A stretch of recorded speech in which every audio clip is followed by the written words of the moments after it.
নমস্কার বন্ধুরা, তোমাদেরকে খান বাংলা স্টাডি চ্যানেলে স্বাগত।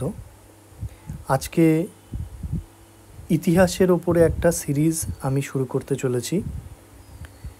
তো আজকে স্টোন এজ দিয়ে আমরা শুরু করব এবং স্টোন এজটা বুঝতে একটু সমস্যা হয় অনেকেরই।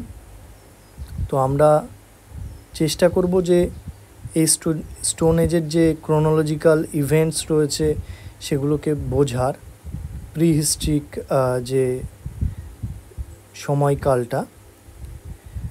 তো এখানে একটা ব্রিফ ওভারভিউ দেব যে স্টোন এজটা কী ছিল এবং কেমন তার ডেভেলপমেন্ট হয়েছিল এবং আমাদের এক্সামের জন্য কেমন রেলিভেন্ট আছে। তো স্টোন এজ যদি দেখো ইন্ডিয়াতে, তাহলে কিন্তু এটা আমাদের যে স্টোন টুলসগুলো ডেভেলপ হয়েছিল তার একটা এভিডেন্স আমরা এই স্টোন এজ সম্পর্কে পড়লে জানতে পারি। এবং এখানেই কালচারাল যে এমার্জেন্স, এগ্রিকালচারাল এমার্জেন্স, এইগুলো আমরা দেখতে পারি। এবং আমাদের যে সিভিলাইজেশন, সেইটার যে উত্থান, সেইটা আমরা দেখতে পারবো। তো সোসাইটি, কালচার এবং টেকনোলজি সম্পর্কে জানতে পারবো যখন আমরা এই স্টোন এজটা পড়ব। মানুষ কেমনভাবে আদিম যুগে সমাজে থাকতো এবং তার কালচার কেমন ছিল এবং তারা কী কী টেকনোলজি, স্টোন টুল টেকনোলজি ব্যবহার করতো, সেইগুলো আমরা দেখব। তো প্রথম হচ্ছে প্যালিওলিথিক পিরিয়ড। তো স্টোন এজে আমরা তিনটে পিরিয়ড দেখব: প্যালিওলিথিক, মেসোলিথিক আর নিওলিথিক। তিনটে মুখ্য পিরিয়ড আমরা দেখব। এবং প্যালিওলিথিকের মধ্যেও আমরা দেখব আর্লি প্যালিওলিথিক, মিডল প্যালিওলিথিক আর আপার প্যালিওলিথিক। তো এইগুলো আমরা দেখব। তো এই প্যালিওলিথিক পিরিয়ডে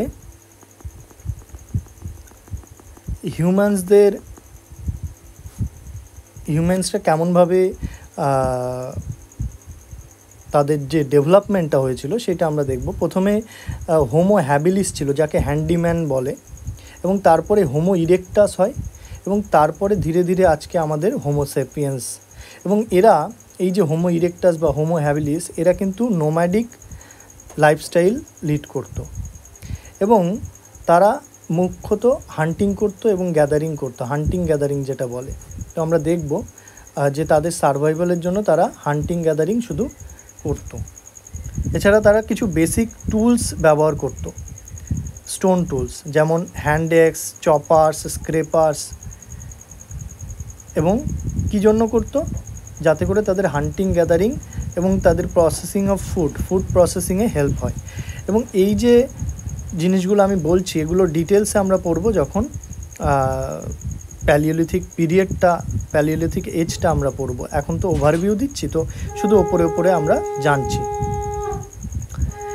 এরপর ফায়ারের ডিসকভারিটা ইম্পর্ট্যান্ট একটা রোল প্লে করে, কারণ এই প্যালিওলিথিক পিরিয়ডে ফায়ার কী করতো? ওয়ার্মথ দিত, লাইট দিত, এবং খুব ইম্পর্ট্যান্ট, আমাদের যে খাবার সেটা কিন্তু আগে রান্না করে খাওয়া হতো না, কিন্তু যখন এই ফায়ারের ডিসকভারি হলো তারপর থেকে কিন্তু ফুড কুকিংয়ের যে প্রসেস সেটাই পুরোপুরি চেঞ্জ হতে দেখা গেল। তারপর আসছে মেসোলিথিক পিরিয়ড বা মেসোলিথিক, এটা ট্রানজিশন পিরিয়ড বলে। যদি তুমি প্যালিওলিথিক আর নিওলিথিকের মাঝখানের পিরিয়ডটা দেখো, সেটা হচ্ছে মেসোলিথিক পিরিয়ড। এবং এই জন্য এটাকে ট্রানজিশনাল একটা ফেজ বলা হয়। এবং এখানে আমরা দেখতে পারি যে মোর অ্যাডভান্স টুলস ব্যবহার করতে শুরু করলো এবং হান্টিং টেকনিক্স, যেহেতু তারা অ্যাডভান্স টুল ব্যবহার করতে শুরু করলো, তাদের যে হান্টিং টেকনিক্স সেটাও অনেক অ্যাডভান্স হতে থাকলো। এবং এখানেই তাদের যে সেটেলমেন্ট, সেটা কিন্তু সেটেলড লাইফস্টাইল মানে সেডেন্টারি লাইফস্টাইলে শুরু হলো তাদের জীবনযাত্রা, এবং তারা পার্মানেন্ট লোকেশানে থাকা শুরু করলো। আগে বিভিন্ন জায়গায় জায়গায় ঘুরে বেড়াতো, কিন্তু এই শুরু হলো তাদের একটা জায়গায় স্থিরভাবে বসবাস করা।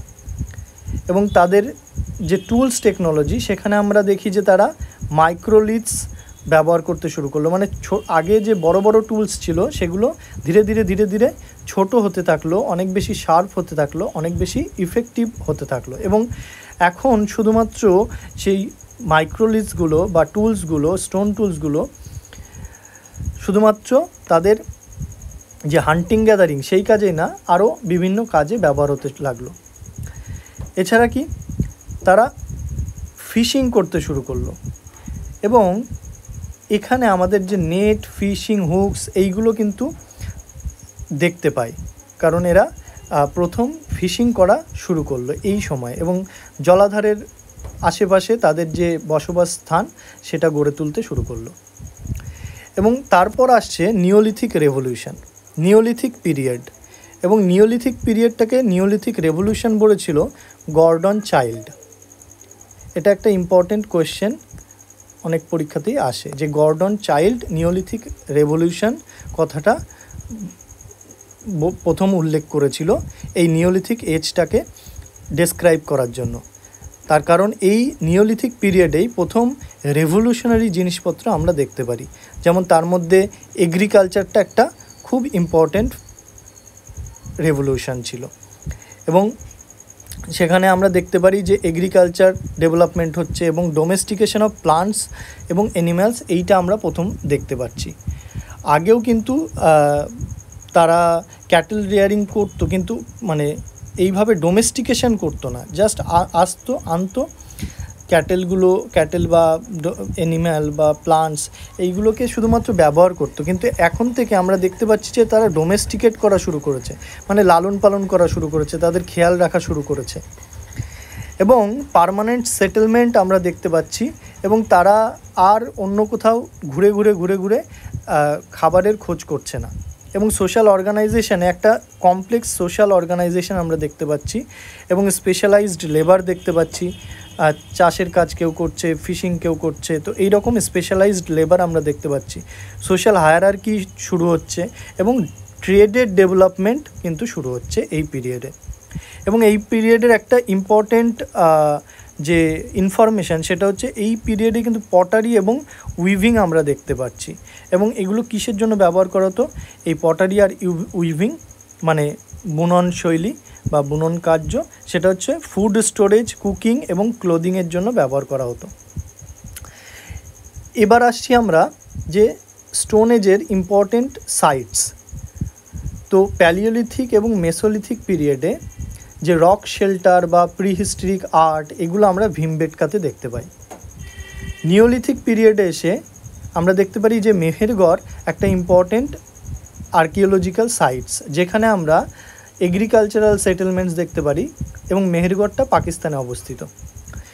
কাশ্মীরের বুরজাহোমে নিওলিথিক পিরিয়ডের সেটেলমেন্ট আমরা দেখতে পারি, এবং এখানে পিট ডুয়েলিং হাউসেস এবং পটারি দেখতে পারি।